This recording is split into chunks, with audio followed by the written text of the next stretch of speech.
Good afternoon students.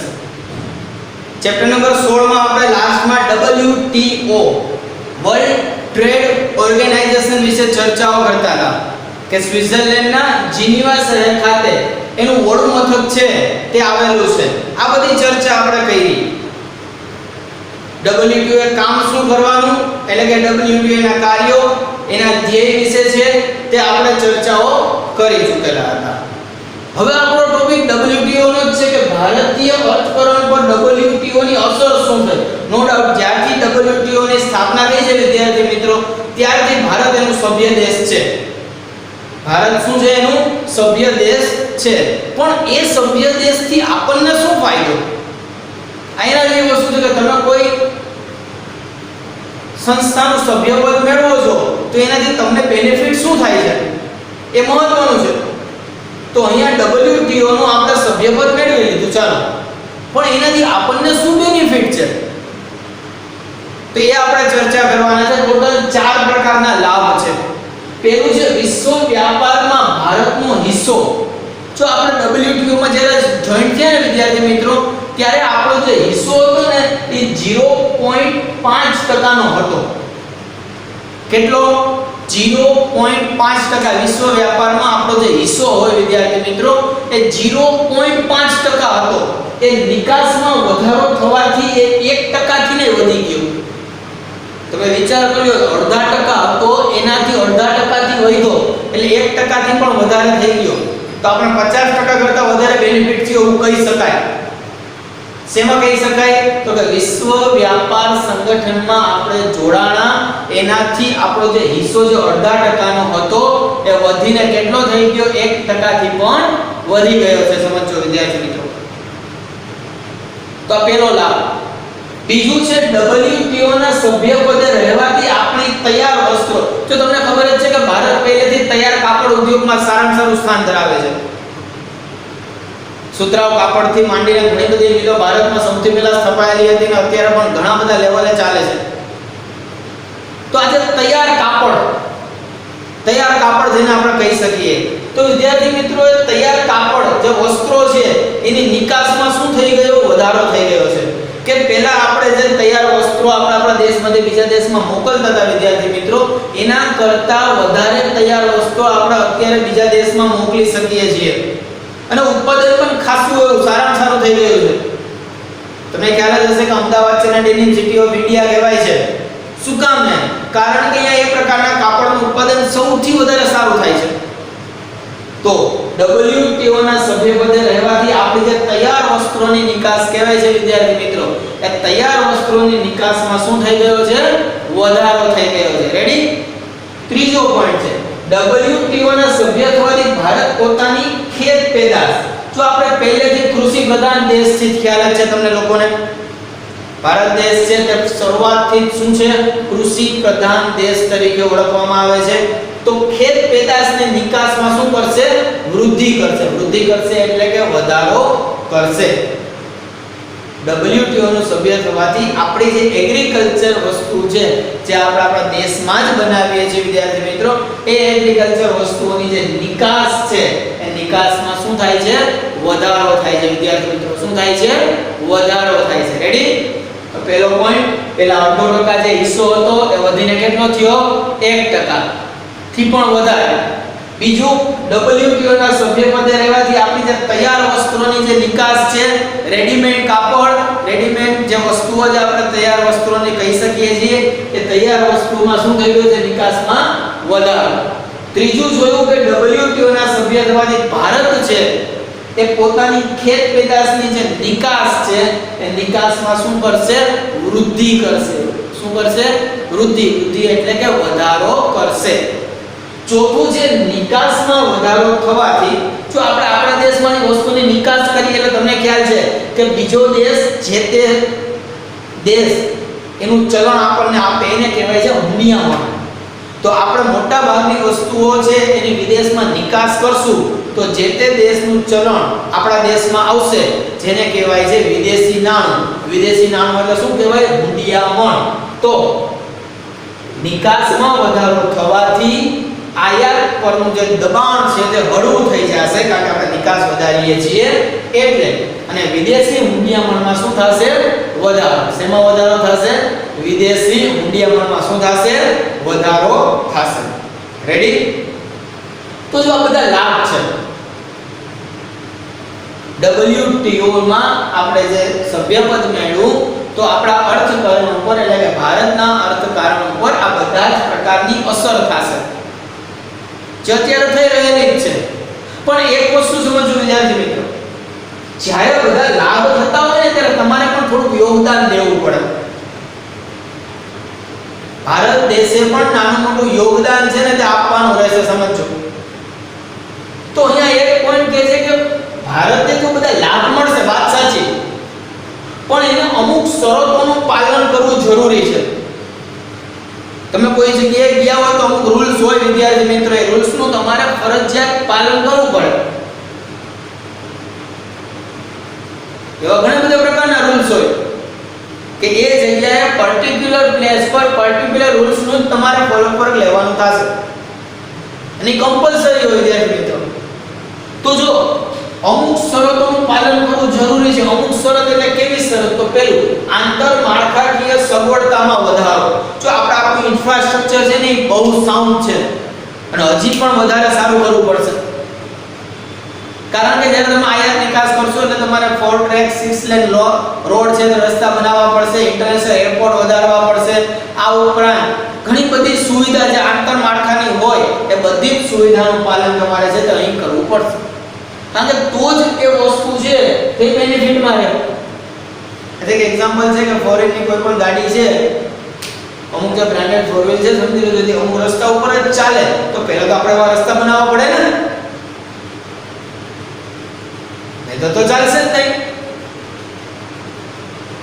અમુક ટેકનોલોજીનો ઉપયોગ કરો તો આપણી પાસે એવું નેટવર્ક હોવું જોઈએ. તો શું છે, આંતરમાળખાકીય સગવડતામાં શું કરવો પડશે વિદ્યાર્થી મિત્રો? વધારો કરવો પડશે, ખાસ ધ્યાન રાખજો. થર્ડ વન છે, સોરી નેક્સ્ટ વન છે વિકસિત દેશો. તો બહુ મહત્વની વસ્તુ છે કે વિકસિત દેશો ભારત સાથે કેટલે અંશે સહકારથી વર્તે છે ને બહુ મહત્વનું છે. કારણ કે આપણે તો વિકાસશીલ દેશમાં આવી, આપણે વિકસિત દેશની સાથે કામ કરવાનું છે. તો શું વિકસિત દેશ આપણો સાથ આપશે? હા આપશે. કેટલા અંશે આપશે? કેટલો સાથ સહકાર આપશે? કેવી રીતે આપશે? એ પણ આની ઉપર ડિપેન્ડન્ટ છે. સમજી લો, બધી શરત છે કે આપણે પણ સામે એટલું રાખવું પડે ને. સમજો, અત્યારની સિસ્ટમમાં તમે જુઓ તો વિદેશની ટેકનોલોજી આપણા દેશમાં આવે છે તો આપણે દેશ સાથે સારા રિલેશન હોય તો આ વસ્તુ થાય, બાકી ન થાય વિદ્યાર્થી મિત્રો. ખાલી બોલવાથી નથી થતું. આપણે આપણા બેસ્ટ ફ્રેન્ડ છે એની સાથે વિદ્યાર્થી મિત્રો જો સારા રિલેશન હોય તો કંઈક વસ્તુ એ આપણને આપે. ક્યારેક આપણે બુક્સમાં જોતી હોય તો કંઈ પણ મેટર હોય, તો આમાં જો સારા રિલેશન હોય તો વિદ્યાર્થી મિત્રો વર્લ્ડ ટ્રેડ ઓર્ગેનાઇઝેશન જે છે એનો ભારત દેશ પહેલેથી જ સભ્ય છે, અને સભ્ય છે એટલે અમુક અસર છે તે ભારત દેશ ઉપર થઈ, જેના વિશે આપણે જોયું. જે તમે બોર્ડ ઉપર પણ ઈઝીલી છે તે જોઈ શકો છો કે 0.5% નો જે હિસ્સો હતો એ વધીને 1% થઈ જાય છે. સભ્યપદમાં રહેવાથી આપણી જે તૈયાર વસ્તુઓની જે નિકાસ છે એમાં શું થાય છે તો કે વધારો થાય છે. WTO ના સભ્ય થવાથી ભારત પોતાની ખેત પેદાશની નિકાસમાં પણ શું કરી શકે છે? વૃદ્ધિ કરી શકે છે. અને નિકાસમાં વધારો થવાથી આપણને વિદેશી હુંડિયામણ છે એમાં પણ શું થાય છે? વધારો થાય છે. પણ સામે આપણે અમુક શરતોનું પાલન કરવાનું રહેશે. જેમ કે આંતરમાળખાકીય સગવડતા છે એમાં શું કરવાનું છે? આપણે વધારો કરવાનો છે. અને વિકસિત દેશો ભારત સાથે કેટલા અંશે સહકારથી વર્તે છે એ પણ ખૂબ જ જોવા જેવું છે. રેડી વિદ્યાર્થી મિત્રો? તો આટલી વસ્તુ WTO છે ભારતીય અર્થતંત્ર પર એની અસર જોવા મળે છે. Thank you.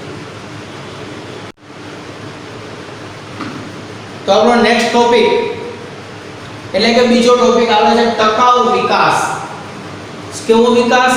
ટકાઉ વિકાસ. 2 માર્ક્સ ની અંદર તમને પૂછી શકે, 1 માર્ક્સમાં પણ તમને કોઈને કોઈ જગ્યાએ પૂછી શકે કે વિકાસ થાય છે. આપણે આર્થિક વૃદ્ધિ વિકાસમાં જોઈ ગયા કે વિકાસ થાય છે પણ કેવો વિકાસ? ટકાઉ વિકાસ. એટલે શું? જેને સુપોષિત વિકાસ પણ કહેવામાં આવે છે. ટકાઉ વિકાસને સુપોષિત વિકાસ તરીકે પણ અહીં ઓળખી શકાય છે. તો છોકરાઓ, ટકાઉ વિકાસની ડેફિનેશન શું છે? ભાવિ પેઢી એટલે ભવિષ્યની પેઢી. તમારા પછીની જે પેઢી હોય ને વિદ્યાર્થી મિત્રો, એને ભાવિ પેઢી કહેવાય. તો ભાવિ પેઢીની જરૂરિયાતો પૂરી પાડવાની ક્ષમતા એટલે કેપેસિટી ને નુકસાન પહોંચાડ્યા સિવાય વર્તમાન પેઢીની જરૂરિયાતો સંતોષવી. આપણી જરૂરિયાતો છોકરો ઘણી બધી હોય છે, પણ ઘણીવાર આપણે શું હોય છે ખબર છે કે જરૂરિયાત પૂર્ણ કરવા માટે થઈ આપણે ભવિષ્યની પેઢીનો વિચાર કરતા નથી. ઇટ મીન્સ કે આપણે આપણા માટે વર્ક કરીએ છીએ, ભવિષ્યની પેઢી માટે કંઈ કામ કરતા નથી, જેને કારણે આપણને તો સંતોષ મળે છે, પણ શું એ વસ્તુનો લાભ, સંતોષ આપણી ભવિષ્યની પેઢીને મળી શકશે ખરો? માટે કહે છે કે ભાવિ પેઢીની જરૂરિયાતો પૂરી પાડવાની ક્ષમતાને નુકસાન પહોંચાડ્યા સિવાય વર્તમાન પેઢીની જરૂરિયાતો સંતોષવી. આજે સમજી લેજો, તમારી પાસે કાઈ પણ સુખ સુવિધાના સાધન છે, પણ એ સાધનનો ઉપયોગ કેટલા અંશે કરવો કે તમારા પછીની પેઢી પણ એનો ઉપયોગ કરી શકે. જો તમે એનો બેફામ ઉપયોગ કરશો તો ભવિષ્યમાં શું થશે? તમે વિચાર કરો માત્ર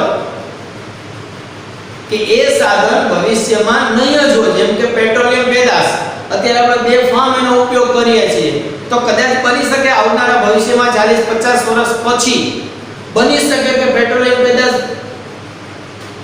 ઓછી થઈ જાય સાવ, અથવા તો નહીવત થઈ જાય.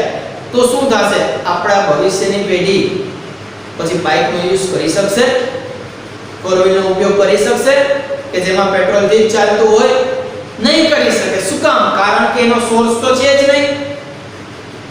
તો આવી તો ઘણી બધી પેદાશો છે કે જેનો આપણે સમજી વિચારીને ઉપયોગ કરવો જોઈએ, માત્ર આપણા સ્વાર્થ માટે ઉપયોગ કરવાનો નથી. ઘણી વખત આપણે શું છે કે કાયમી જાળવણી પર ભાર મૂક્યો છે આની અંદર કે તમે એ વસ્તુનો કાયમી ઉપયોગ કરતા હોવા જોઈએ, રેગ્યુલર. તમે પણ ઉપયોગ કરી શકો ને તમારી ભવિષ્યની પેઢી પણ એનો ઈઝીલી યુઝ કરી શકે.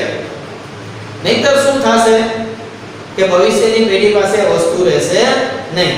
માટે શું કહી શકાય કે એને ટકાઉ વિકાસ કરો, પણ કેવો? ટકાઉ વિકાસ કરો. કાજે ઘણીવાર તમને કહેવાય તો તમે ભણો, તમે વાંચવા બેસો છો, વાંચો, પણ કેવી રીતે વાંચો કે તમને પરીક્ષાના અંત સુધી એ યાદ રહેવું જોઈએ. ખાલી આવતીકાલે પરીક્ષા છે એટલે વાંચી લીધું એમ નહીં, એને ટકા વિકાસ ન કહેવાય.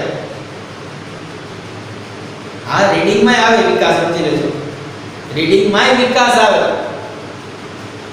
કે તમે એવી રીતે રીડિંગ કરો કે તમારે પરીક્ષામાં વાંચવું ન પડે, છેક સુધી તમને યાદ રહે. આવું કંઈક વિકાસ કરો તો દેશમાં પણ એવી ઘણી બધી વસ્તુઓ છે વિદ્યાર્થી મિત્રો કે જે ભવિષ્યમાં થોડાક સમયમાં એ કુદરતી સંસાધન ભલે હોય પણ એ ખૂટી જવાના છે. તો એ સંસાધનોનો ઉપયોગ સમજી વિચારીને કરવો જરૂરી છે કે જેથી કરીને આપણે તો ઉપયોગ કરીએ જ છીએ અને કરવાના જ છીએ, પણ આપણા ભવિષ્યની પેઢી પણ એનો વ્યવસ્થિત ઉપયોગ કરી શકે. ખાસ જોવા જેવું છે વિદ્યાર્થી મિત્રો, નહીતર પરિસ્થિતિ તમને ખબર જ છે સાવ અલગ જ હશે. એટલે એ લોકો પણ એનો વિધિવત વ્યવસ્થિત ઉપયોગ કરી શકે એવી રીતે એનું વર્કઆઉટ કરવાનું જરૂરી છે. નહીતર શું થશે ખબર છે કે આજની પેઢી વિકાસ તો કરે છે પણ ભવિષ્યમાં ટકાવી શકે એવો વિકાસ નથી કરતી. ચાલો કે ભવિષ્યમાં એનો વિકાસ છે ને ટકી શકે. ચાલો તે સગવડતા ભાવિ પેઢીને મળશે ને અત્યારે જે આપણે સગવડતા ભોગવી રહ્યા છીએ કદાચ બની શકે કે એવી સગવડતા આપણી ભાવિ પેઢી ભવિષ્યની પેઢીને ન પણ મળે.